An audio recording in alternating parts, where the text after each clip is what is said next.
سلامونه او احترامات مو منئ ښه راغلاست. دا هم د نن ورځې مهم خبرونه.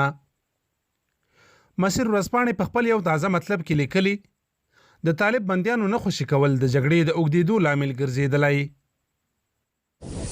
د ملي مصالحې شورا مشر ډاکټر عبدالله د سولې او د اړخیزو اړیکو پراختیا لپاره پاکستان ته ځي. په بلخ کې 40 او بغلان کې 22 تنه عسکر له طالبانو سره یوځای شوي. د افغان جاپان روغتون مسؤلین وایي لسګونه قلمه توکي غلا شوي او یا چیرته پټ کړل شوي دي. د اسلامي هیوادونو د همکاریو سازمان افغانستان کې په ټولو اړخونو غږ کړی چې د تلپاتې اوربند لپاره لاس په کار شي. روغتیا وزارت وایي تیرو 4 ساعتونو کې له کورونا سلګونه ناروغان رغېدلي.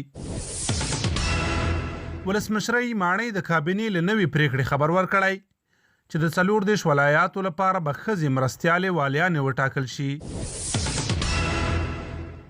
د سعودي سفارت وایي د مشرانو جرګې له لوري داسې مواد نشر شوي چې دوی سره پرې هیڅ بحث نه دی شوی.